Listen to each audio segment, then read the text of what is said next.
Okay चलिए देखिए, आज का टॉपिक है, आज हम लोग को पढ़ना है। कल मैंने लास्ट क्लास में आपको मैंने दो फील्ड निकलवाए, एक इक्वेटोरियल पोजीशन पर और एक एक्सियल पोजीशन पर। दोनों हमारे फील्ड आ चुके हैं, जिसमें स्पेशल केस बनाया मैंने शॉर्ट डाइपोल के लिए, शॉर्ट मैग्नेट के लिए, है ना। तो मैग्नेटिक मोमेंट हमने निकाल लिया कल तक की क्लास में।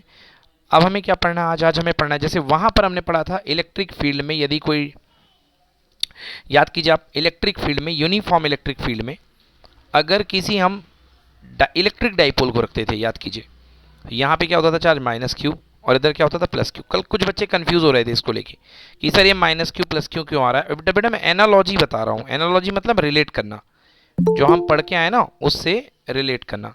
तो कल हमने जो किया था कि यहाँ पे मतलब इसके पहले जो हमने देखा था कि एनालॉजी में, कि अगर किसी इलेक्ट्रिक डाइपोल को, डायरेक्शन कहाँ होती है फिर से बता दूंगा, माइनस टू पॉजिटिव, पी की डायरेक्शन। ये कहाँ का है, ये चैप्टर नंबर 1 का, ये मैं रिलेट कर रहा हूँ, ये अपने सिलेबस का नहीं पार्ट, अभी अभी जो चैप्टर चल रहा है उसका पार्ट नहीं, बस मैं रिलेट कर रहा हूँ कि वहाँ पे हमने देखा था कि इस पर पीछे की तरफ क्या लगता था, फोर्स क्यू ई, आगे की तरफ क्या लगता था, फोर्स प्लस क्यू ई, है ना। किसकी डायरेक्शन, किसकी, डाइपोल की, नहीं, electric dipole moment from negative to positive and electric field is from positive to negative. Electric dipole moment negative to positive, हाँ उधर भी होगा, साउथ टू नॉर्थ। तो अभी इलेक्ट्रिक का मैं थोड़ा सा रेफरेंस दे दूं, तो वहां पे हम लोगों ने याद देखा कि इस पे फोर्स लगता है तो क्या करता है, ये अपने सेंट्रल पॉइंट के अबाउट घूमना शुरू कर देता है। और हम लोगों ने वहां का टॉर्क क्या निकाला था, टॉर्क निकाला था, वहां का torque equal to mod of torque निकला था, P mod E mod sine theta. तो वहां जो हमारा टॉर्क निकला था वो था P E sine theta. Okay, तो वहां जो हमें टॉर्क निकला वो था पी ई साइन थीटा। और अब वेक्टर फॉर्म में यहां जो टॉर्क निकलेगा, torque vector equal to, sorry वहां जो निकला था वो पी क्रॉस ई। तो ये क्या था, इलेक्ट्रिक फील्ड की सिचुएशन थी। अब यही काम हमको मैग्नेटिक फील्ड में आज करना है। तो पहले मैं आपको सिंपली अपनी भाषा में एकदम मोटे मोटे तरीके से बता देता हूं कि देखो भैया क्या क्या होता है। तो क्या है अपने गुड पास, इवनिंग सर। गुड इवनिंग, उस बार अपने पास इलेक्ट्रिक फील्ड था, डाइपोल घूमेगा। अब देखिए यहाँ पे अपने पास मैग्नेटिक फील्ड है, मैग्नेटिक फील्ड किस सेंस में जा रहा है, बी, और ये अपन ने डाइपोल रख दिया, ये अपन ने डाइपोल रख दिया। ये क्या है, साउथ पोल है, और ये क्या है, नॉर्थ पोल है। अब आपको पता है कि मैंने क्या बताया था, magnetic field intensity B is equal to force per unit pole strength. So F equal to क्या होगा, M into B, F equal to M into B. समझ गए ना भाई, कल बताया ना, B is equal to F by M, तो F equal to M into B. तो एक इस पोल पर फोर्स लगेगा, क्या लगेगा, स्मॉल एम बी, और एक इस पोल पर फोर्स लगेगा, क्या लगेगा, स्मॉल एम बी। इस पे बैक साइड लगेगा क्योंकि साउथ है तो पीछे लगेगा, इस पे फॉरवर्ड लगेगा। तो एज अ रिजल्ट ये इस पॉइंट के अबाउट इसका ये एंगल कितना है, थीटा। ओके, फील्ड के साथ एंगल कितना बन रहा है डाइपोल का, थीटा। डाइपोल की डायरेक्शन क्या है, ये south to north, south to north, हाँ सारे थीटा रहेंगे, हर जगह थीटा। तो ये जो होगा रोटेट करना आपका शुरू कर देगा, ये आपका रोटेट करना शुरू कर देगा। तो हमको निकालना है amount of rotation, that is called torque. तो बच्चों टॉर्क का फॉर्मूला क्या होता है, टॉर्क इज इक्वल्स टू होता है force multiplied by perpendicular distance. ये होता है टॉर्क का formula, force multiplied by perpendicular distance, किसके बीच की, फोर्सेस के बीच की परपेंडिकुलर डिस्टेंस। तो यहां पे फोर्स कितना लग रहा है, फोर्स लग रहा है स्मॉल एम बी। और परपेंडिकुलर डिस्टेंस कैसे निकालोगे, ध्यान से देखो, कई बार बता चुका हूं, आज फिर से बता रहा हूं परपेंडिकुलर डिस्टेंस कैसे निकलेगी। देखो तो येलो कलर के पेन से बता रहा हूं, ये एक फोर्स यहां है, एक फोर्स यहां है। तो दोनों फोर्सेस की परपेंडिकुलर डिस्टेंस, जैसे एक फोर्स इधर जा रहा है, एक फोर्स इधर जा रहा है, ये हो गया इस पे लग रहा है, तो क्या करेंगे हम, परपेंडिकुलर डिस्टेंस के लिए ये एक फोर्स है, इसको थोड़ा सा एक्सटेंड करा और ये परपेंडिकुलर ड्रॉ कर दिया, ये परपेंडिकुलर ड्रॉ कर दिया। ओके, क्लियर हुआ। तो इसमें कैसे शो करोगे इसको, ये परपेंडिकुलर ड्रॉ कर दिया, ये देखो, ये ड्रॉ कर दिया। अब अगर ये एंगल थीटा है तो भैया ये वाला एंगल भी कितना होगा, थीटा, यस और नो। ये वाला एंगल कितना होगा, थीटा, दिख रहा है, चलो ब्लैक से कर देता हूँ, दिखने लगेगा। तो ये वाला एंगल भी कितना होगा, थीटा होगा। So this is what, this is 2l। So you can write Pythagoras sine theta is equal to sine theta is equal to perpendicular upon hypotenuse. Perpendicular ये है x, इसको x मान लो। So perpendicular equal to x and hypotenuse equals to this, so x by 2l। तो x equal to कितना हो गया 2l sine theta. तो यहाँ जो परपेंडिकुलर डिस्टेंस निकली वो कितनी निकल गई 2l साइन थीटा। क्लियर हुआ? सो you can right m into 2l और यहाँ पे b और यहाँ पे क्या साइन थीटा। अब फिर से बोलूंगा m इंटू 2l क्या होता है capital M, magnetic dipole moment capital M equals to small m into कितना 2l। तो यहाँ पे इसको मैं लिख सकता हूँ इसको कैपिटल M। तो ये क्या हो गया capital M capital B sine theta. हाँ 2ml, वही तो m इंटू 2l यानी 2ml। बात तो यही हुई। सो क्या बन जाएगा अपने पास, टॉर्क में क्या पढ़ा रहा था, स्मॉल m है इंटू स्मॉल 2l है इंटू क्या है, और b भी था, सॉरी b भूल गया मैं, b साइन थीटा। तो टॉर्क इज इक्वल्स टू क्या हो गया capital M capital B sine theta. So ये बन गया फॉर्मूला आपका टॉर्क का, torque equals to M B sine theta. Note कीजिए सभी लोग। तो इसको इन शॉर्ट अभी आप नोट कर लीजिए और बाकी डिटेल में इसके बारे में बात करूंगा। क्यों परपेंडिकुलर है क्या, स्पेशल केस लोगे तो रखोगे। अभी थीटा की जगह 90 कैसे हो जाएगा, थीटा रैंडम एंगल है भैया।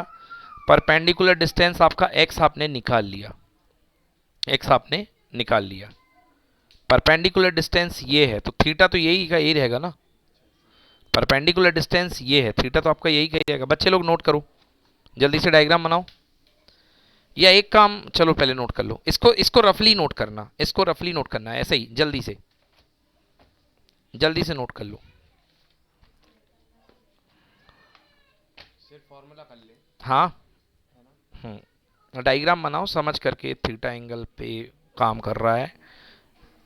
एक डाइपोल है मैग्नेटिक डाइपोल, नॉर्थ से साउथ, साउथ से नॉर्थ से डायरेक्शन ले लो एम की, ये एम वेक्टर ऊपर की तरफ जा रहा है। हाँ जय क्लियर, यशराज क्लियर हुआ? Yes sir. Yes sir. हाँ भाई।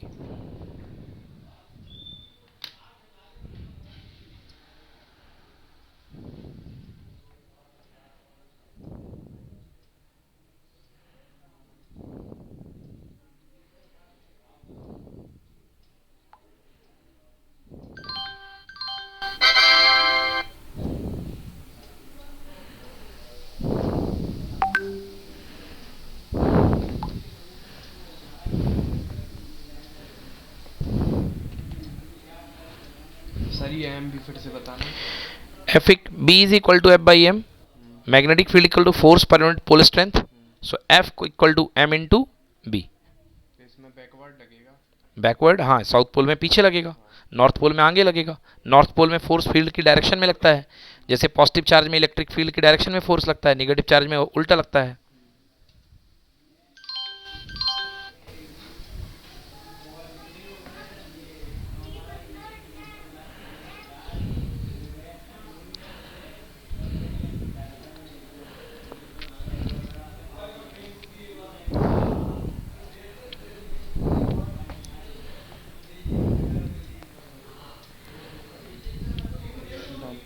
चलो डन, ओके। अब इसको सिस्टमेटिकली देखते हैं। तो हाँ लिख लिया, बाकी सब लोग बोलो, लिख लिया सबने? Yes sir. ओके।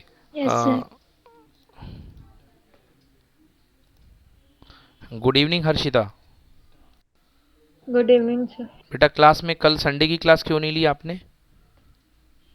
सर वो मेरा आज एग्जाम था ना तो मैंने ध्यान नहीं दिया था उसमें। बेटा 1 आवर की क्लास होती, प्लीज ले लिया करो, फिजिक्स थोड़ी डिफिकल्ट है। हाँ सर। ठीक है, और कभी जाना हो कहीं भी एग्जाम, किसी भी बच्चे का अगर एक छोड़ना हो क्लास तो बता दिया करो, तो मैं रिवीजन कुछ अरेंज कर दिया करूंगा, ऐसे कोई भी हो नया टॉपिक किसी भी बच्चे का ना छूटे। m into 2l that is equals to m into 2l that is equal to capital M into B sine theta. अब इसको सिस्टमेटिकली देखिए, इसमें एनिमेशन के साथ में देखिए जो मैंने बताया वो कैसे काम करेगा। अच्छा वेक्टर की मैं बात कर लूँ बच्चों, वेक्टर तो ठीक है ना। तो वेक्टर कैसे आ जाएगा, देखो टॉर्क वेक्टर इक्वल्स टू, आपने पढ़ा ना vector A cross B equal to होता है क्या, A B sine theta N cap, A mod B mod sine theta N cap. तो यदि वेक्टर लगाऊंगा तो साइन थीटा एलिमिनेट हो जाएगा, तो क्या बन जाएगा एम क्रॉस बी। लिख लो in vector form torque vector equal to M cross B. Okay दिमाग कैसे चलाते क्यों, A cross B equal to A B sine theta होता है, तो एम बी साइन थीटा को रिमूव करके torque equal to M cross B.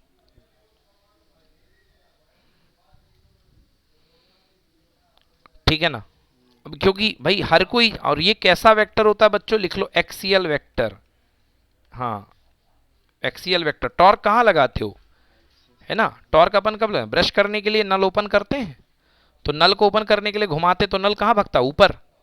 कहाँ भगता है, ऊपर। समझ गए ना, तो वो एक्सियल वेक्टर मतलब जिस प्लेन में आप काम करो वहां ना आए एक्सिस, उसके परपेंडिकुलर आए, so that vector are called axial vector. तो टॉर्क एक एक्सियल, मतलब जितनी रोटेशनल क्वांटिटी है सब एक्सियल वेक्टर है, जितनी भी रोटेटिंग क्वांटिटी है उनका इफेक्ट जो मिलता है वो सब एक्सिस में मिलता है उनके। चलो खैर कोई बात नहीं। तो torque is equal to M cross B. पढ़ा था जो, कौन सा केस, वो एक उसी का एक्सियल का, बताओ पूरा बताओ, कौन सा केस एक्सियल का पढ़ा था। ये वाला सर, जो कल पढ़ा था, डाइपोल का। डाइपोल का क्या, ये कल तो मैंने आपको इक्वेटोरियल और एक्सियल कंडीशन पढ़ाई थी। तो वो भी तो उसमें भी एक्सियल वेक्टर नहीं था वहां पे कोई एक्सियल वेक्टर नहीं था वहां फिर पे। भी तो परपेंडिकुलर का केस रहेगा ना पर। लो भाई फिर से देखो, देखिए ये डाइपोल था कल, ये कल की क्लास की बात कर रहा हूँ। देखिए डाइपोल था, ये साउथ पोल था, ये नॉर्थ पोल था। तो साउथ पोल और नॉर्थ पोल पे एक एक्सिस पे कंडीशन गई थी जिसका इलेक्ट्रिक फील्ड गया था फॉरवर्ड, मतलब इसी के डायरेक्शन में, ये गया था बी नेट। और दूसरा कंडीशन बना था ये वाला जिसमें इसका मैग्नेटिक फील्ड यानी ये गया था, मैं इलेक्ट्रिक फील्ड बोल गया सॉरी, तो मैग्नेटिक फील्ड इसका फॉरवर्ड गया था और इसका बैकवर्ड गया था। तो एक में डाइपोल की डायरेक्शन में जा रहा था और एक में डाइपोल के अपोजिट जा रहा था। ये देखिए, ये इसके अपोजिट जा रहा था। कल ये हुआ था, रोटेशन वाला कोई काम हो ही नहीं था कल। रोटेशन वाला काम जो आज हमने बताया है, अब इसको सिस्टमेटिकली देखिए अच्छे से। चलिए इसको अब पढ़ना शुरू करते हैं।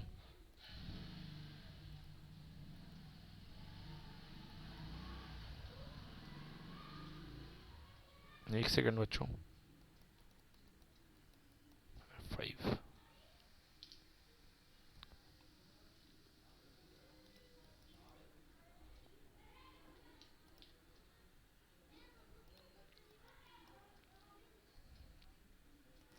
Okay okay. सो हेडिंग है torque on the magnetic dipole bar magnet in an uniform magnetic field. Uniform magnetic field मतलब एक जैसा मैग्नेटिक फील्ड है, इंटेंसिटी हर पॉइंट पर सेम है, उसमें हम एक मैग्नेट को रख रहे हैं, बार मैग्नेट को रख रहे हैं। चाहे बार मैग्नेट बोल दो क्योंकि वो भी एक मैग्नेटिक डाइपोल है, चाहे आप डायरेक्टली मैग्नेटिक डाइपोल बोल दो जिसमें इक्वल और अपोजिट पोल्स थोड़ी दूरी पे रहते हैं। उनको रखने पर क्या टॉर्क लगेगा, टॉर्क मतलब रोटेशनल इफेक्ट कितना लगेगा। ये देखिए आपने ये कोई मैग्नेट रख दिया इस तरीके से, इसके दो पोल्स आपको दिख रहे हैं, एक साउथ है पीछे की तरफ और आगे की तरफ फॉरवर्ड में नॉर्थ है।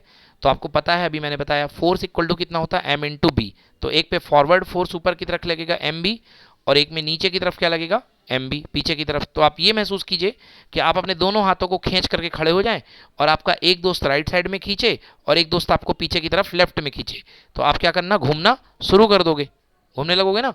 तो आप क्या जनरेट हो जाएगा, आपका टॉर्क जनरेट हो जाएगा। टॉर्क मतलब effect of rotation, amount of rotation, कितना तेज का रोटेशन होगा, तो वो हमें निकालना है। तो कैसे निकालेंगे, ये देखिए सबसे पहले हमें चाहिए परपेंडिकुलर डिस्टेंस। तो ये वाली जो ऊपर वाली येलो लाइन दिख रही है क्या है, 2L है, ये एंगल थीटा है, ठीक ना, ये देखिए एंगल थीटा है, और ऊपर वाली लाइन क्या है, 2L है। तो जब 2L है, और भी ले सकते हैं। हाँ L भी ले सकते हो, बट अब 2L लेते आ रहे हैं तो 2L रहने दो। तो 2L और ये थीटा है, तो ये परपेंडिकुलर डिस्टेंस क्या बन जाएगी, 2L साइन थीटा। तो मैं यहाँ पे थ्योरी पढ़ता हूँ। The forces of magnitude M B act each opposite to each other and hence net force acting on the bar magnet due to external uniform electric magnetic field is zero.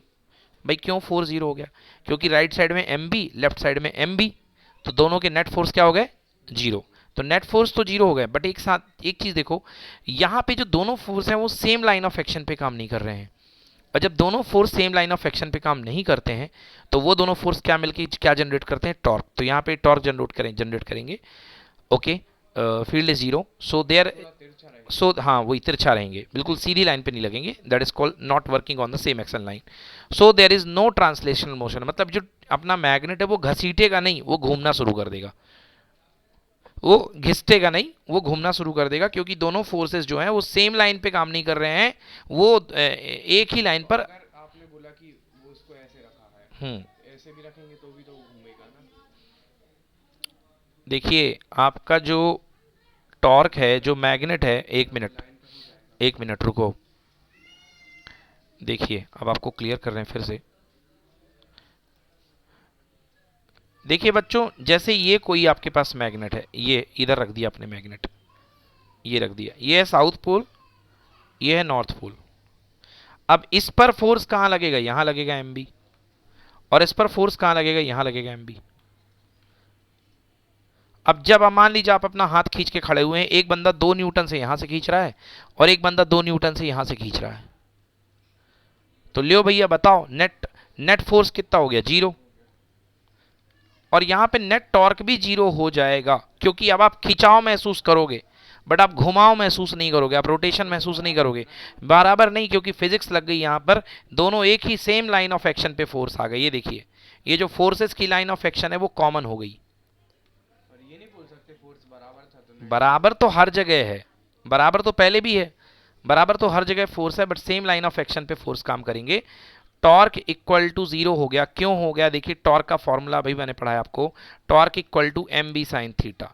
यहां पर जो magnetic field है वो भी ऐसे भग रहा था और जो डाइपोल है वो भी ऐसे भग रहा है, तो दोनों के बीच का एंगल कितने डिग्री हो गया? 0 हो गया। तो साइन 0 होने की वजह से आंसर 0 आया है।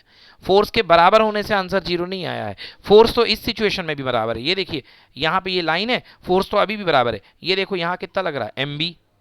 और यहां भी कितना लग रहा है? एम बी पीछे की तरफ। फोर्स तो अभी भी बराबर दोनों पे, बट अभी ये टॉर्क मारेगा, ये घूमेगा।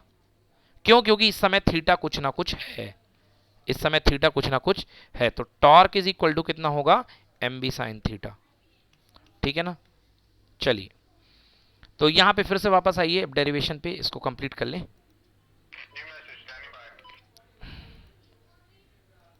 इसको कंप्लीट कर लें, टॉर्क डेरिवेशन को। यस, तो ये था, तो यहां तक हम आ गए थे। तो मैं क्या कह रहा था? However the forces are along the different line of action. Forces जो हैं डिफरेंट लाइन ऑफ एक्शन पे काम कर रहे हैं, so they constitute a couple, hence the magnet will rotate and experience a torque. Torque equals to magnetic force into perpendicular distance. Magnetic force कितना बताया मैंने? M B. Perpendicular distance 2l sine theta. 2l और m को साथ में ले लो, बन गया क्या? Capital M into B sine theta. In vector form torque equal to m cross b। अब आप कह सकते हैं सर स्पेशल केस ले लो, थीटा इक्वल टू 90 डिग्री रख दो। वो स्पेशल केस में जाएगा कि जब आपका, ये देखिए अभी फिलहाल एम और बी के बीच में ऐसा एंगल है, तो टॉर्क कहां जा रहा है? परपेंडिकुलरली डायरेक्शन में, आइदर अपवर्ड या डाउनवर्ड। तो the direction of the torque is perpendicular and into the plane. Clear हुआ कि नहीं हुआ? बताइए, बोलिए, पूछिए बच्चों, कहां पे डाउट है?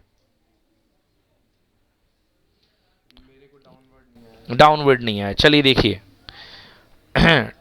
हाँ बच्चों, क्लियर है सभी को? बाकी लोग बोलें। Yes sir. जय, यशराज। Yes sir. देखिए अब डाउनवर्ड की डायरेक्शन डाउट है यहाँ पे कि डाउनवर्ड क्यों आएगा। ये अपन ने मैक्सवेल राइट हैंड रूल में इसका आंसर पढ़ा है कि डाउनवर्ड क्यों आएगा। सो फॉर्मूला क्या है भाई? Torque vector is equal to M cross B. अपने राइट हैंड को लो और m को b की तरफ घुमाओ। ये देखो m थोड़ा टिल्ट है और b फ्लैट है। m को b की तरफ घुमाओ, देखो अंगूठा नीचे भग रहा है।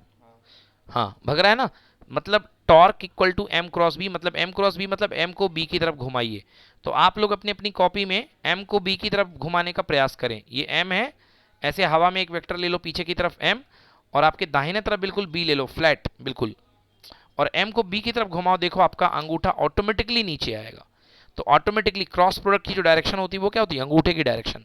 तो टॉर्क जो वेक्टर होगा वो जाएगा अपना m क्रॉस b। चलिए समझ में आ गया? बोलो कहां पर कोई दिक्कत है किसी को? एम कुछ ऐसा लगेगा ना। यार ऐसे जा रहा है यार। हाँ तो वही हाँ ऐसे जाएगा, ऐसे, उसको बी की तरफ। मैग्नेट हवा में लटका हुआ है, उस लटके हुए मैग्नेट को तिरछे डायरेक्शन में m ले लो और उसको इधर की तरफ घुमाओ, सामने की तरफ, तो m क्रॉस b। बच्चों आप लोग भी पूछो क्या दिक्कत है? क्लियर सभी को? Yes sir. ठीक है, यस सर। ठीक है। तो torque is equal to m cross B, ये हो गया डेरिवेशन। अब इसको लिख लीजिएगा आराम से, आप लोग बाद में लिख लीजिएगा। अब अगला कंसेप्ट आता है बच्चों, work done to rotate at torque. अब हम टॉर्क को घुमाने में कितना काम करेंगे हम वो निकालने जा रहे हैं। वर्क डन का फॉर्मूला बताओ आर्यन, क्या होता है? Force into displacement. Force into displacement, बिल्कुल सही। Work done is equal to force into displacement, और छोटे से काम की बात की जाए तो work done is equal to F dot D S. तो भैया ये तो वर्क डन तब का होता है जब फोर्स लगता है और डिस्प्लेसमेंट होता है। डिस्प्लेसमेंट मतलब कोई चीज़ घसीटी जाती है, बट यहाँ पर तो कोई चीज़ घूम रही है, तो घसीटने वाला काम नहीं चाहिए, यहाँ पे घुमाने वाला काम चाहिए। तो बताओ चैप्टर नंबर 1 में मैंने पढ़ाया था घुमाने वाले काम का फॉर्मूला क्या होता है, torque work done equal to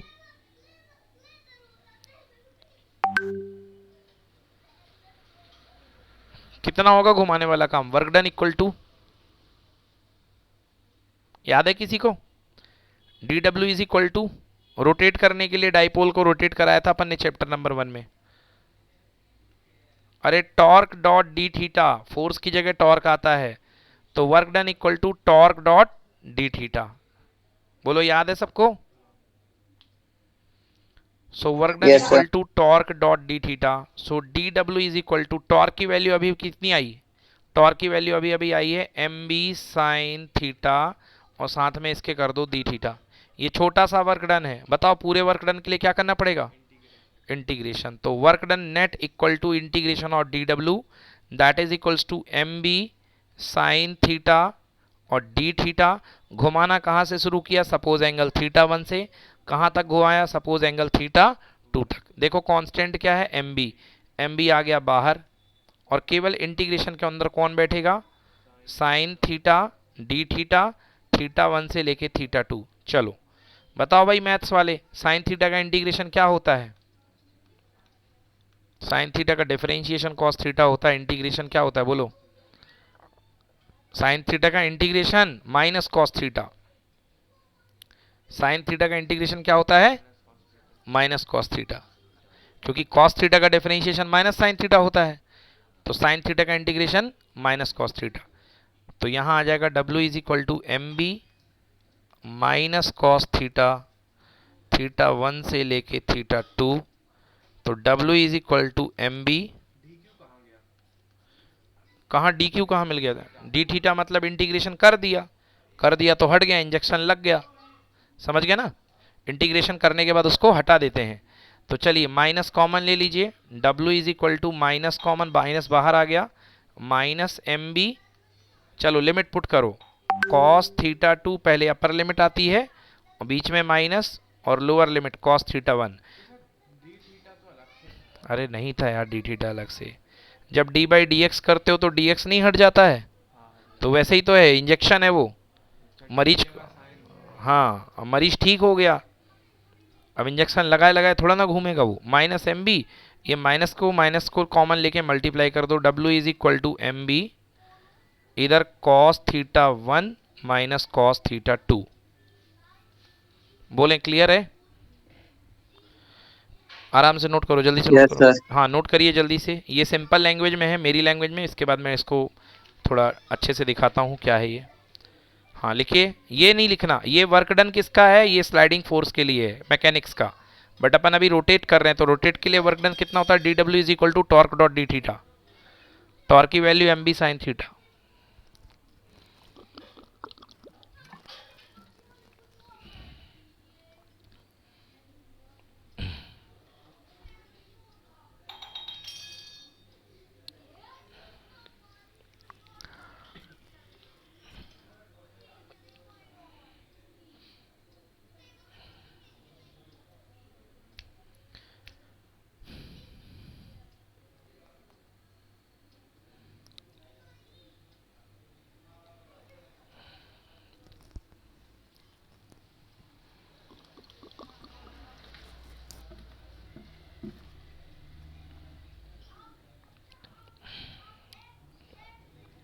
Nishant clear है?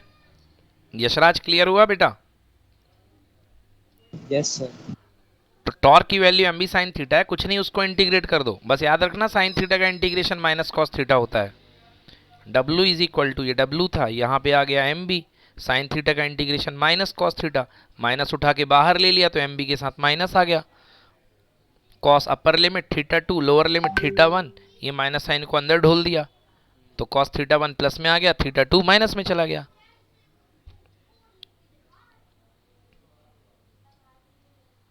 लिख लिया?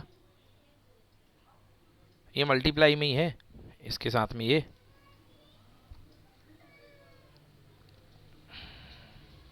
W is equal to M B, bracket में माइनस साइन को अंदर कर दो, cos theta 1 minus cos theta 2।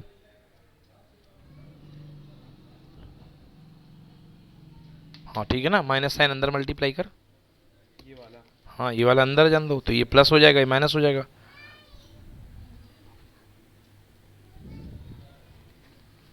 चलिए डन बच्चों, लिख लिया सबने, आगे बढ़े हम। Yes sir. चलिए अब इसको देखते हैं सिस्टमेटिक वे पे कैसे किया गया है, इसको अच्छे से देखो। इसको प्लस होना चाहिए ना। वही तो हो गया, प्लस ही तो हुआ, देखो अरे थीटा 1 लिखा हुआ, अच्छे से देखो। चलिए आगे देखिए बच्चों, तो इसको सिस्टमेटिकली वे में देखते हैं। Work done in magnetic, work done on a magnetic dipole in uniform magnetic field. ये यूनिफॉर्म मैग्नेटिक फील्ड है, इसमें आपने एक मैग्नेट लगा दिया थीटा 1 डायरेक्शन में जो था, और उसको थीटा 2 डायरेक्शन में घुमाया है बाद में अपन ने। ये इस पे दो फोर्स लग रहे हैं आगे पीछे, और आप जानते हैं इस पे फोर्स क्यों लग रहे हैं, चलो अच्छी बात है। अब इसके बाद ये आपने रोटेट करना शुरू कर दिया, आपने रोटेट किया, रोटेट करके थीटा 2 तक में आ गया। अब अपन को निकालना है कि वर्क डन कितना होगा। वर्क डन कितना होगा, देखिए थीटा 1 से है थीटा 2 में आ गया है, कितना एंगल घूम गया है, थीटा 2 माइनस थीटा 1। भाई थीटा 1 पे था, थीटा 2 पे आ गया, तो घूम कितना गया, थीटा 2 माइनस थीटा 1, बड़ा माइनस छोटा एंगल पे घूम गया। चलिए वर्क डन का फॉर्मूला मैंने आपको बताया, D W is equal to कितना होता है, torque into D theta. D W is equal to torque into D theta, torque की value M B sine theta D theta, integrate कर दो, work equals to M B sine theta into D theta, और limit क्या लगा दो, theta 1 से लेके theta 2 same to same. Answer आ गया M B cos theta 1 minus cos theta 2, जो मैंने आपको डिराइव करा दिया। चलिए अब लिखो बच्चों, potential energy of the dipole, लिखो potential energy of the dipole, potential energy of the dipole. अब potential energy of the dipole में क्या माना गया, potential energy of the dipole के लिए ये माना जाता है कि आप जो डाइपोल है उसको थीटा 1 यानी 90 डिग्री से घुमा रहे हो, मतलब वो परपेंडिकुलर था शुरुआत में, वहां से घुमा रहे हो। डायग्राम में देखो, कोशिश करता हूं समझाने की कि पोटेंशियल एनर्जी का फंडा क्या कहता है। ये देखिए पोटेंशियल एनर्जी का फंडा ये ऐसे, देखिए अच्छे से समझिए। आपके पास वर्क डन का फॉर्मूला क्या है, W is equal to M B cos theta 1 minus cos theta 2, ये है। तो कॉस थीटा 1 मतलब पहले जिस एंगल पे था, थीटा 2 मतलब जिस एंगल पे आप घसीट के उसको ले गए, घुमा के ले गए। तो ये मैग्नेटिक फील्ड है, ये मैग्नेटिक फील्ड है। अगर आपका डाइपोल इनिशियली कितने एंगल पे दिख रहा है, देख लो ध्यान से, 90 डिग्री पे।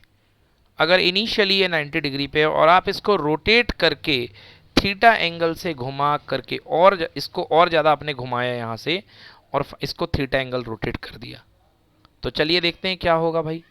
शुरुआत में कितने एंगल पे था, 90 पे था, तो यहाँ पे पुट करो W is equals to M into B. Theta 1 कितना रखेंगे ये बताओ, कॉस 90, पूरा बोलो, माइनस कॉस थीटा 2 कितना रखेंगे, थीटा, क्योंकि पहला एंगल 90 था, दूसरा एंगल थीटा पे रोटेट कर दिया आपने। सो W इज इक्वल्स टू हो गया एम बी, कॉस 90 की वैल्यू कितनी, 0, और कॉस थीटा की वैल्यू कॉस थीटा। सो लियो आंसर आ गया W is equals to M B into minus cos theta, मतलब minus M B cos theta. ये क्या है, स्टोर्ड एनर्जी है, पोटेंशियल एनर्जी है, इसलिए W को किससे शो करते हैं एनर्जी के लिए, U से। पोटेंशियल एनर्जी क्या होती है, U। तो बच्चों लिखो U is equal to M B cos theta. Note करो जी सभी लोग, what is this, potential energy, हाँ 90 से घुमाने में किया गया काम, this is called potential energy of dipole. Note करो, this is what, this is potential energy of dipole, this is what, potential energy of dipole, this is potential energy of dipole. कहो भाई समझ में आ गया।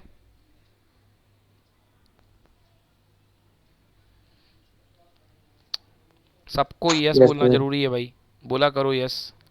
Hansika, Harshita, yes sir.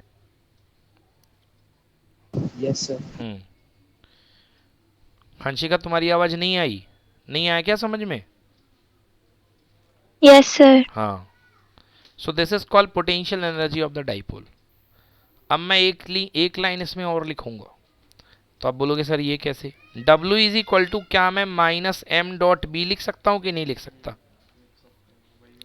क्यों लिख सकता हूँ? वो ए बी को वो वाला हाँ, ए क्रॉस नहीं क्रॉस नहीं, डॉट। ए डॉट, हाँ मतलब ए बी कॉस थीटा का ए डॉट बी कॉस। बिल्कुल सही कहा इन्होंने कि सर इसको डॉट प्रोडक्ट की फॉर्म में लिख सकते हैं, क्योंकि ये भी वेक्टर है, ये भी वेक्टर है, और अगर कॉस को एलिमिनेट करूंगा तो डॉट प्रोडक्ट आएगा, क्योंकि ए डॉट बी 11th क्लास में पढ़ा था, कितना होता है? Mod A mod B cos theta. तो बच्चों लिख लो वेक्टर फॉर्म में एनर्जी का नोटेशन क्या होता है? W is equal to minus M dot B. W is equal to minus m dot b. So this is the notation for energy. W is equals to minus m dot b. चलिए सबको clear? Yes, sir. Yes, sir. ठीक है, तो W is equal to M B cos theta, ये कहलाती है जी potential energy, ये आपकी कहलाएगी पोटेंशियल एनर्जी, ठीक है ना? मतलब 90 डिग्री से किसी पर्टिकुलर एंगल थीटा में रोटेट करने में किया गया काम, that is called potential energy. अब आइए थोड़ा इसको देख लेते हैं टेक्निकल लेवल पे।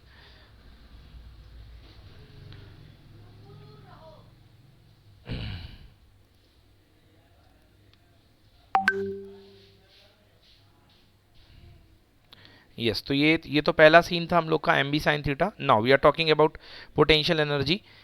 यस, पढ़िए Hansika. If potential energy is,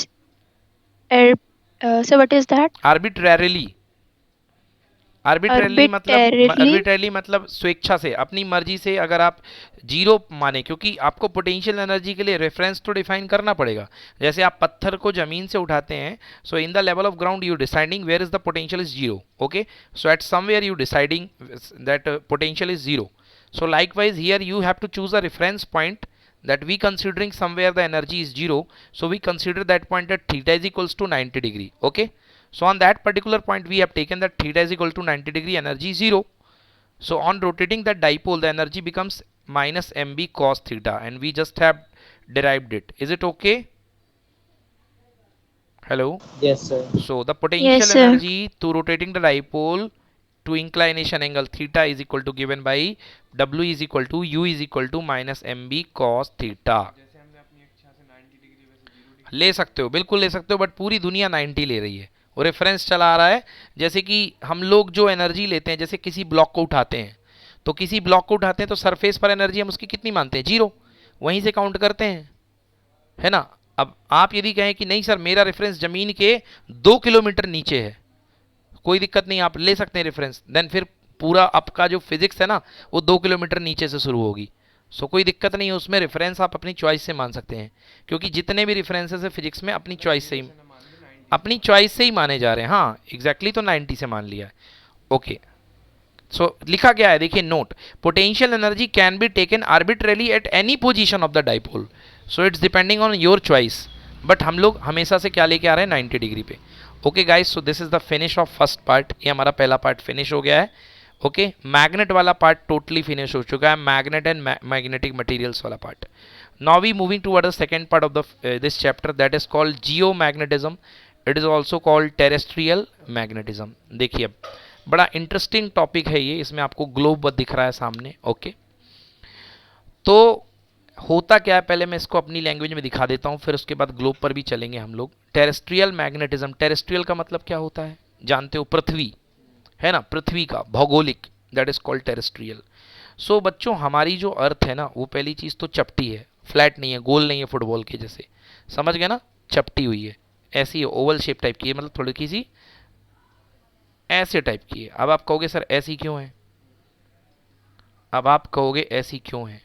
सो अर्थ की जो फॉर्मेशन हुई है वो मोल्टेन स्टेट में हुई है, मोल्टेन मतलब पिघली स्टेट में, और जब पिघली स्टेट में ये जोरदार तरीके से घूम रही थी, तो आपको पता होगा कि पिघले में अगर आप किसी चीज़ को घुमाओगे तो पिघला हुआ जो पार्ट है वो किनारे किनारे पे ज़्यादा आ जाता है, आता है कि नहीं आता है? बोलो यस और नो। Yes, sir. हाँ, Yes, sir. और रसगुल्ले में सीरा लगा के जोरदार घुमाओ तो छींटे अगल बगल वालों के ऊपर नहीं पड़ेंगे? बोलो पड़ेंगे ना, यस। तो ऐसे जब अर्थ का मोल्टेन स्टेट में स्ट्रक्चर हुआ तो अर्थ थोड़ी सी यहाँ पर आ गई। सो समवॉट मालूम कितना, 11 किलोमीटर इधर है आई थिंक, और 11 किलोमीटर करेक्ट नहीं है डेटा, मगर कुछ कुछ याद है मेरे को। इधर थोड़ी सी फैली हुई है अर्थ, बल्ज है बाहर की तरफ। तो ये जो सिस्टम कहलाता है इसको बोलते हैं अपन इक्वेटोरियल लाइन। ये इक्वेटोरियल लाइन है। 11 किलोमीटर है। हाँ, दोनों तरफ एक्स्ट्रा है, हाँ, चपटी हुई ना अर्थ। और ये इधर ये इक्वेटोरियल लाइन है, और ये जो एक्सिस है इसको बोलते हैं अपन पोलर लाइन, ध्रुवीय रेखा, पोलर लाइन। अब ऐसा फ्लैट नहीं है अर्थ। जब आप ग्लोब लेने गए होगे तो देखे होगे ग्लोब कभी फ्लैट नहीं होता है। ग्लोब जो होता है हल्का सा तिरछा होता है ना। जैसे अर्थ जो है, अर्थ का जो अंडा है ऐसा नहीं होता है बिल्कुल, ये हल्का सा तिरछा रहा करता है इस तरीके से। समझ गए ना? मतलब इस एक्सेस पे अर्थ नहीं रखी हुई है। और ज़्यादा बात करते हैं, मतलब इस एक्सेस पे अर्थ नहीं रखी हुई है। अर्थ का एक्सेस हल्का सा ऐसा है, और अर्थ इस एक्सेस के अबाउट जो है घूम रही है, रन कर रही है ऐसे। मतलब ये जो है कुछ भी नहीं है। ये जो है इसको अब मैं मिटा दूं, इधर कुछ भी नहीं है, ये ऐसे कुछ भी नहीं है। अर्थ जो है इस एक्सेस के अबाउट घूम रही है, ये एक्सेस के अबाउट घूम रही है, घुर घुर घूम रही है। समझ गए ना? तो हाँ, तो ये जो है ये इसकी अर्थ की हो गई क्या, रोटेशनल एक्सिस।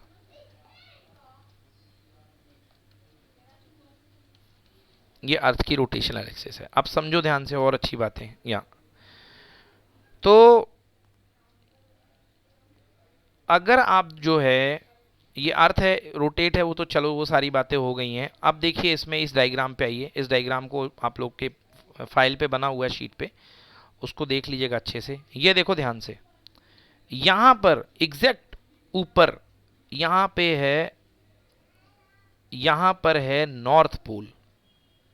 कौन सा पोल है? North pole. और एग्जैक्ट नीचे ये है साउथ पोल। एग्जैक्ट ऊपर नॉर्थ पोल है, एग्जैक्ट नीचे साउथ पोल है। तो इसको इससे जाने वाला जो एक्सिस कहलाता है बच्चों, वो कहलाता है ज्योग्राफिक एक्सिस। क्या कहलाता है? Geographic axis. इस एक्सिस के अबाउट अर्थ घूम रही है। दूसरी बात, अब नॉर्थ पोल से कुछ दूरी पर करीब लगभग ये एंगल है 11 डिग्री के आसपास, 17 डिग्री के आसपास। देख लेगा, अभी आएगा, बता दूंगा अभी कितना एग्जैक्टली, 17 के आसपास जो भी है, 11 है।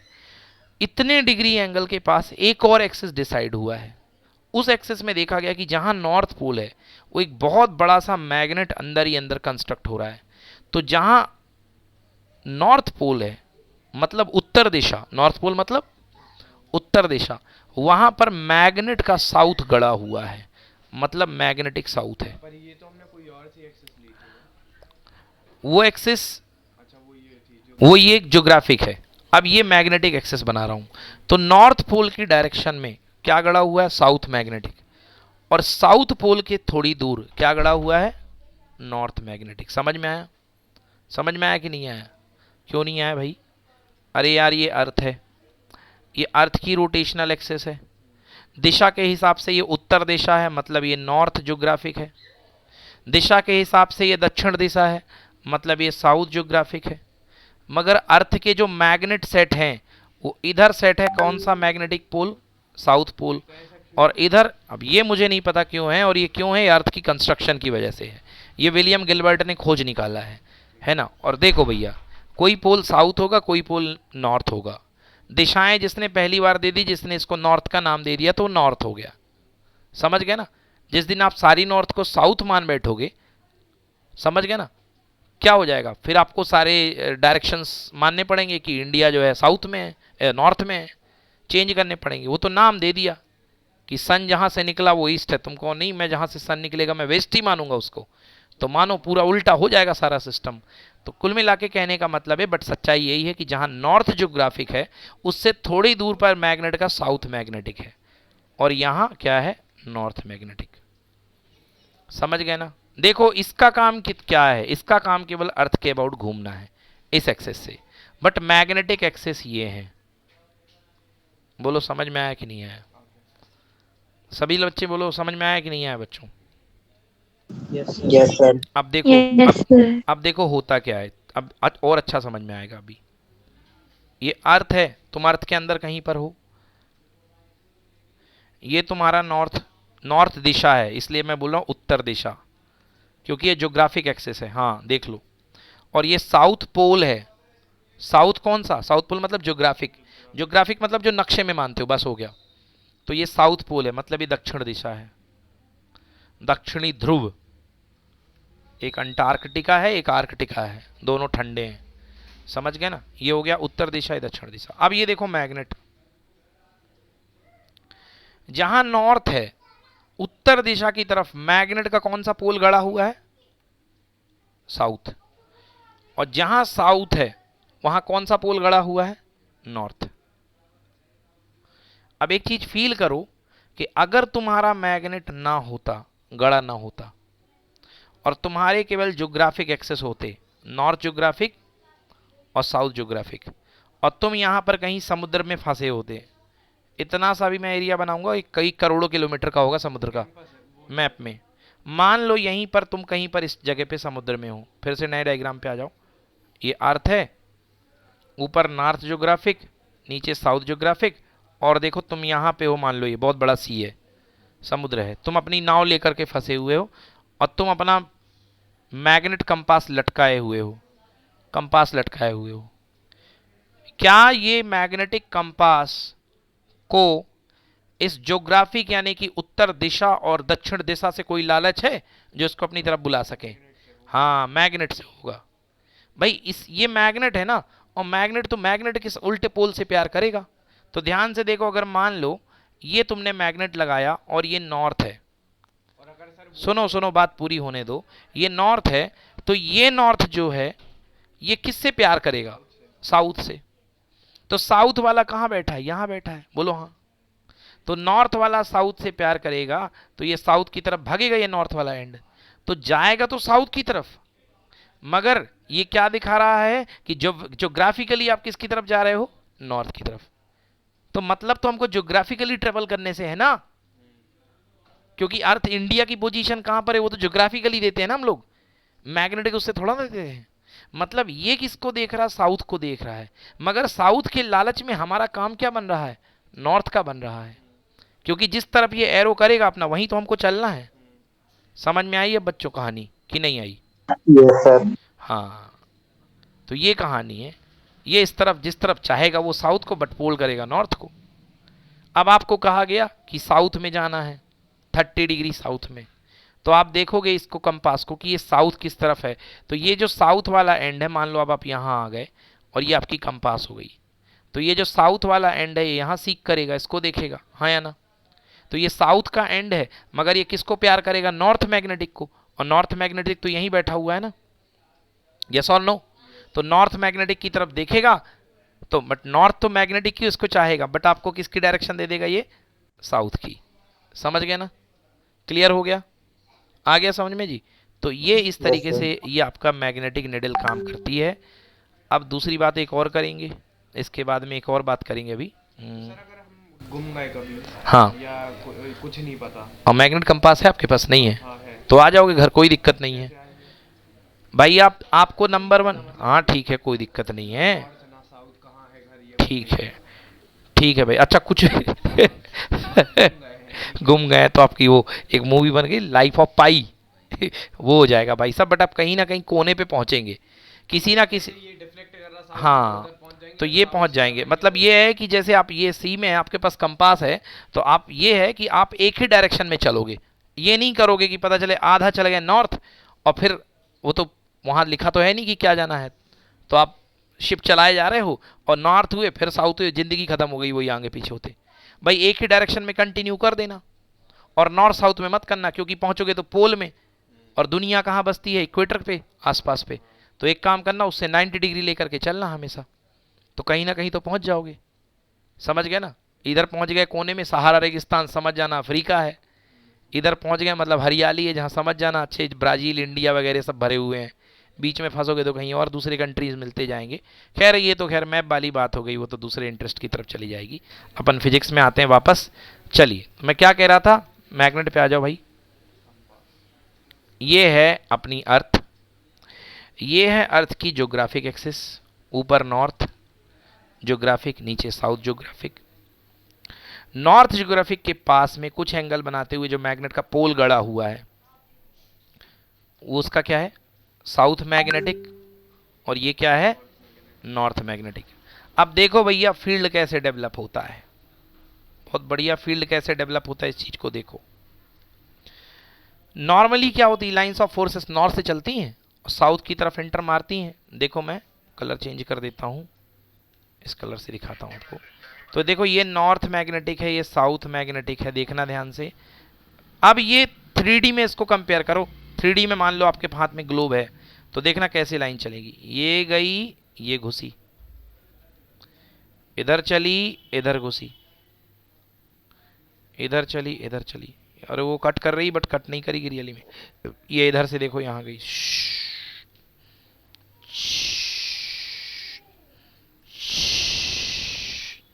तो इमेजिन करो आगे पीछे चारों तरफ जो जानदार मैग्नेटिक फील्ड बनाती है इस, और इतना बड़ा मैग्नेटिक फील्ड है कि पूरा अर्थ कवर हो जाता है। समझ गए, पूरा अर्थ कवर हो जाता है। अर्थ ना कवर होता तो कोई ऐसी जगह होती जहां मैग्नेटिक कंपास काम करना बंद कर देता, तो ना एरोप्लेन काम करते ना कुछ काम करता, ना शिप ना एरोप्लेन, सब नेविगेशन सिस्टम फेल हो जाता। समझ गए भैया, ठीक है ना। तो भैया ये जो है इस तरीके से आपका, ठीक है ना। खैर एरोप्लेन तो रडार सिस्टम पे काम करते हैं, शिप कहना चाहिए, शिप जो होते हैं वो इसी पे काम करते थे, आज भी काम करते हैं, ठीक ना। मॉडर्न शिप तो आज उसमें आ चुका है, रडार भी आ चुका है, परंतु जो पहले के शिप थे वो पूरा पूरा इसी पर, लुटेरे वगैरह की शिप जो आते थे वो इसी पर बेस थे। चलो बोलो क्लियर हो गया। तो ये आपका देखिए इस तरीके से ये सिस्टम है। अब इसको थोड़ा बड़ा करके देख लीजिए। ये देखिए ये ज्योग्राफिक जो एक्सेस है, ज्योग्राफिक नॉर्थ है ये, और ये ज्योग्राफिक साउथ है नीचे, ये नीचे है ज्योग्राफिक साउथ। ये दोनों प्लेस बड़े ठंडे हैं, एग्जाम के बाद जाइएगा फिजिक्स का पेपर जब हो जाए। यहाँ पे मैग्नेटिक नॉर्थ है और ये मैग्नेटिक साउथ है। ये देखिए लाइंस ऑफ फोर्सेस देखिए नॉर्थ से निकल रही हैं, जुई घूमते हुए साउथ की तरफ जा रही हैं। ये देखो साउथ में चली गई। अब ये एक बताया है मैंने, ऐसे अनेक लाइंस ऑफ फोर्सेस निकलेंगी बच्चों, अनेक। इधर से जाएंगी, यहां से भी,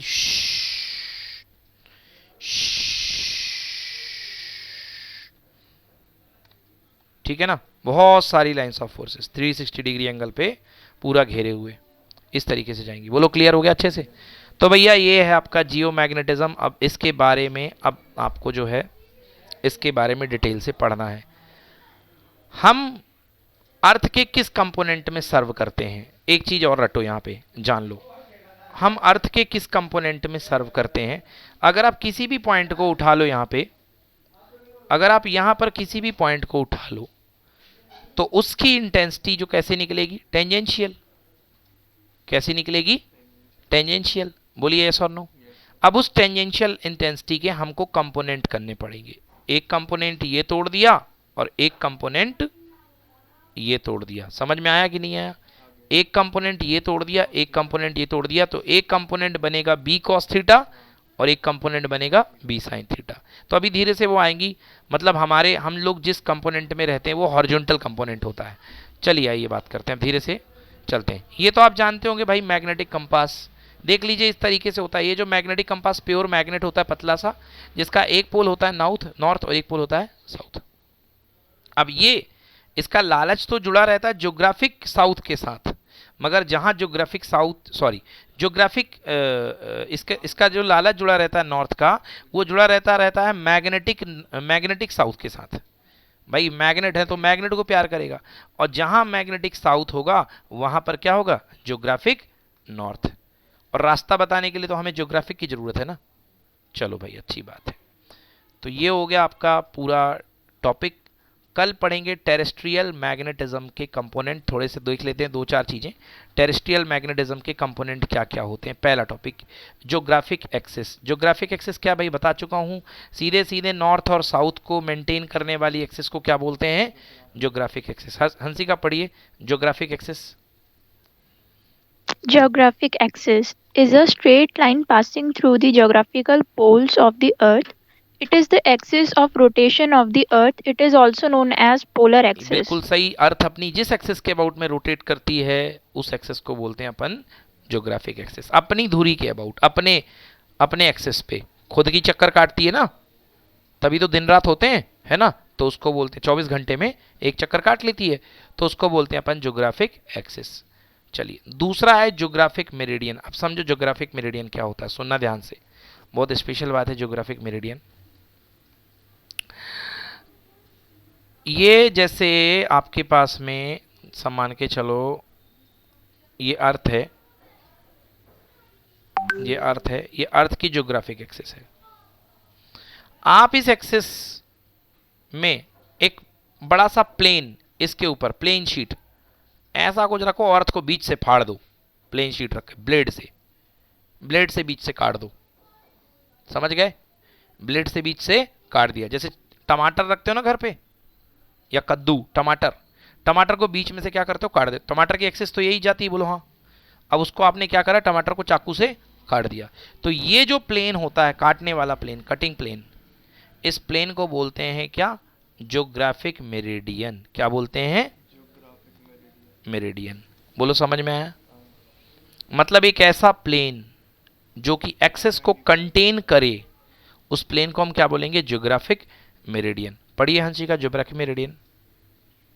Geographic meridian at any place is a vertical plane passing through the geographic north and south poles of the earth. Exactly, geographic north और साउथ पोल से जाने वाले प्लेन को बोलते हैं ज्योग्राफिक प्लेन, ठीक है ना। नेक्स्ट पढ़िए geographic equator. Geographic equator is a great circle on the surface of the earth in a plane perpendicular to the geographic axis. All the points on the geographic equator are at equal distances from the geographic poles.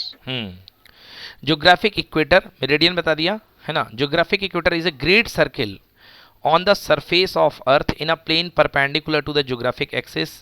All these point on the geographic equator or at a equal distance from the geographic pole. समझो geographic equator क्या होता है, बड़े technical और बड़े उलझे हुए term हैं, इनको समझना। देखो ये आपके पास अर्थ है, ये आपकी ज्योग्राफिकल एक्सेस है।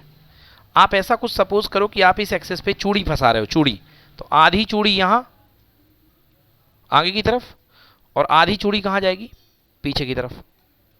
बोलो यस, समझ गया ना। फिर एक और चूड़ी फंसाओ बगल में, इधर भी चूड़ी फंसाओ और इधर भी चूड़ी फंसाओ। तो ऐसे 3D में कम कर सोचने की कोशिश करो आंख बंद करके।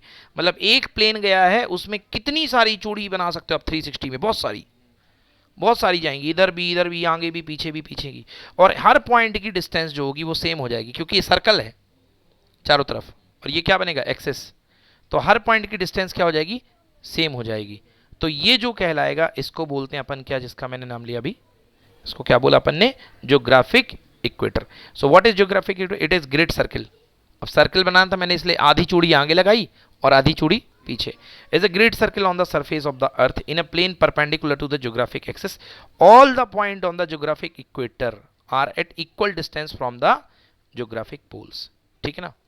यस चलिए अगला देखिए, मैग्नेटिक एक्सिस। ये जिसके बारे में बोल रहा था, मैग्नेटिक, हाँ 17 डिग्री भाई याद कर लो। मैग्नेटिक एक्सिस क्या होती है, देखिए ये बताई थी मैंने आपको, ये अर्थ है, ये ऐसी गई है, ये अर्थ की ज्योग्राफिक एक्सिस है। नॉर्थ ज्योग्राफिक ऊपर है, साउथ ज्योग्राफिक नीचे है। इससे 17 डिग्री एंगल बनाते हुए गड़े हुए मैग्नेट के पोल यहाँ पे, मतलब माना जाता है ऐसा, मैंने नहीं देखने गया कि गड़े हुए है ना, तो ये माना जाता है ऐसा कि पोल गड़े हुए हैं। यहाँ साउथ मैग्नेटिक है और यहाँ पे नॉर्थ मैग्नेटिक। तो ये एंगल जो होता है 17, इसको बोलते हैं क्या, एंगल ऑफ, क्या बोला, डेक्लिनेशन, है ना, मैग्नेटिक एक्सिस। और हाँ इस एंगल का नाम बताएंगे अभी, इस एंगल को बोलेंगे एंगल ऑफ डेक्लिनेशन, बट फिलहाल मैग्नेटिक एक्सिस पढ़िए Hansika. Magnetic axis is a straight line. Magnetic axis is a straight line passing through the magnetic poles of the earth. It is inclined to geographic axis nearly at an angle of 17 degree. बिल्कुल सही, तो इन दोनों के बीच का angle 17 degree होता है। और अभी आपने अर्थ को ऐसे प्लेन से काटा था, ऊपर से जो अर्थ का एक्सिस था, उसमें आपने ऊपर से एक प्लेट रख दी थी, फ्लैट एकदम बड़ा वाला चाकू, समझ, जैसे शेफ लोग काटते हैं। अब एक काम करो, एक बड़ा सा प्लेट ऐसे रख दो इधर, ये मैग्नेट के ऊपर, समझ गए ना। अपना मोबाइल घुसेड़ दो इसके अंदर, रख दो ऐसे, और अर्थ को इस एक्सिस के अबाउट फाड़ दो। तो देखो क्या सीन बनेगा, देखो ध्यान से। ये तो अपना ज्योग्राफिक वाला है, बोलो हाँ, और थोड़ी दूर में ऐसा कुछ काटते हुए ये निकलेगा, निकलेगा नहीं निकलेगा? बोलो यस और नो। और ये एंगल कितना डिग्री दिखाई देगा? 17 डिग्री। तो 17 डिग्री ऊपर बनेगा और 17 डिग्री नीचे बनेगा। अरे भाई इधर जैसे ये तुम चाकू चला रहे हो, तो इधर चाकू चला रहे हो, तो यहाँ वाली चाकू का 17 है, तो नीचे भी क्या बनेगा इसका? 17 बनेगा। समझ पा रहे हो बच्चों की नहीं समझ पा रहे हो? Yes, sir. एक Yes, sir. एक टमाटर रख लेना और एक टमाटर को पहले यहां से एक चाकू काट देना, समझ गए ना? और फिर दूसरी चाकू, हालांकि घुस तो नहीं पाएगी, बट उसको हटा करके फिर ऐसे काट देना। फिर वो दो एक्सेस देखना, वो ये कहलाएगा आपका, ये जो फ्लैट हिस्सा बनेगा, प्लेन बनेगा, जो प्लेन अंदर जाएगा, वो कहलाएगा ज्योग्राफिक इक्वेटर। और ये जो बनेगा ज्योग्राफिक मेरिडियन, और ये जो बनेगा ये कहलाएगा मैग्नेटिक मेरिडियन। क्या बनेगा? Magnetic meridian. तो मेरिडियन क्या होता है? प्लेन होता है। समझ में आया कि नहीं आया बच्चों? बोलो समझ Yes, में आया? sir. Yes, sir. Yes, sir. अच्छा, एक और तरीका इसको बेस्ट तरीके से देखने का, अपनी कॉपी जो है, अपनी कॉपी को सीधे खड़ा कर लो, सीधे ऊपर की तरफ पेजेस हो जाएं। और मान लो आप अर्थ को काट रहे हो, नीचे एक फुटबॉल है, मान लो आप अर्थ को काट रहे हो। अब क्या करो, जो फ्रंट पन्ना है कॉपी का, उसको जो है टेढ़ा कर दो। अब मान लो वो क्या है? वो मैग्नेटिक मेरिडियन है। तो देखो ज्योग्राफिक मेरिडियन सीधा जाएगा और ये मैग्नेटिक मेरिडियन टिल्ट होकर के जाएगा। बोलो महसूस किया? और जो बीच का एंगल दिख रहा है जहाँ पे दोनों कॉपी के फ्लैप, इसके बीच में, फ्लैप के बीच में, वो आपका 17 डिग्री है। बोलो क्लियर हुआ कि नहीं हुआ? Yes, sir.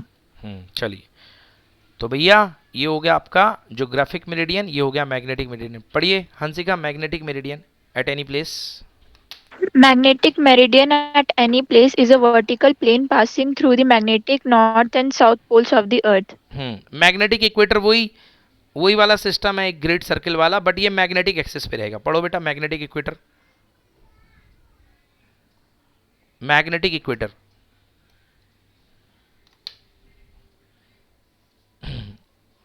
हंसिका, जय आप पढ़ दो।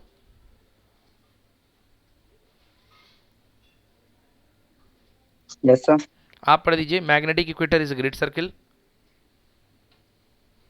Magnetic equator is a great circle on the surface of the Earth in a plane perpendicular to the magnetic axis. All the points on the magnetic equator are at equal distances from the magnetic poles. चलिए, तो magnetic equator पे जितने भी point होते हैं वो magnetic axis से बिल्कुल बराबर दूरी पर हुआ करते हैं। तो इसको मैं कुछ ऐसे समझा सकता हूँ, जैसे मान लो ये मैग्नेटिक मेरिडियन जा रहा है या मैग्नेटिक एक्सिस जा रही है, तो इसके अबाउट आप ऐसे कोई पॉइंट ले लो। देखो जैसे ये समझो, ऐसे ये मैग्नेटिक एक्सिस है। अब आपने एक छल्ला ये ले लिया, तो ये पोल है अपने पास, तो जितनी दूरी पीछे वाले पॉइंट में यहाँ पे होगी, अब ये भाई छल्ला है ना, ये आपको यहाँ से लग रहा होगा दूर है, बट ये इसके सरकमफेरेंस पे बैठे हैं सारे पॉइंट। तो जितनी दूरी यहाँ पे होगी उतनी दूरी यहाँ पे होगी, उतनी दूरी यहाँ पे होगी, उतनी दूरी यहाँ पे होगी, उतनी दूरी यहाँ पे होगी। तो ये क्या बोलेंगे इसको? क्या बोला इसको अपन ने? क्या नाम दिया इसका? नाम मैग्नेटिक इक्वेटर। मैग्नेटिक इक्वेटर, समझ गए ना? तो ये आपका हो गया मैग्नेटिक इक्वेटर। ये पॉइंट फिर से बताना। ये मैग्नेटिक इक्वेटर, ये क्या है? पोल है। अब पोल के सामने, जैसे मान लो ये पोल है, अब अर्थ जो पोल है, तो पोल के रिस्पेक्ट में एक छल्ला ऐसा ले लो, सर्किल ले लो। बोलो हाँ। अब जैसे आप हवा में एक पॉइंट ले लो और उसके नीचे एक चूड़ी रख दो, तो उस पॉइंट से चूड़ी के किसी भी पॉइंट की दूरी बराबर होती कि नहीं होती है? तो बस उस ये जो बन रहा है, मतलब अर्थ पे लगा हुआ। नहीं ये मैग्नेटिक पोल है, नॉर्थ मैग्नेटिक, हाँ अर्थ के ऊपर है ना, और नीचे क्या है? South magnetic. तो इससे ये जितनी बराबर दूरी वाला जो छल्ले बनते हैं उनको अपन बोलते हैं क्या? Magnetic equator. समझ में आया? बोलो बच्चों, क्लियर हुआ? सभी को क्लियर है? Yes, sir. चलिए ठीक है। तो अब ऐसे ही यार ज्योग्राफिक इक्वेटर भी तो यही है ना। ज्योग्राफिक इक्वेटर में ये था, तो यहाँ पे नॉर्थ ज्योग्राफिक और नीचे साउथ ज्योग्राफिक। अब इसके रिस्पेक्ट में आप अलग अलग लेंथ के छल्ले लेते जाओ, अलग अलग चूड़ियाँ लेते जाओ। अब यदि यहाँ से देखोगे इसकी दूरी तो सब बराबर होंगी, फिर इस वाले में देखोगे तो इसकी दूरी सब बराबर होंगी। बड़ा वाला और छल्ला ले लो तो सारी डिस्टेंस सेम ही तो होंगी। चलिए, तो ये हो गया आपका ज्योग्राफिक इक्वेटर। कल यहाँ से कंटिन्यू करेंगे। चलिए आज के लिए इतना ही। Thank you.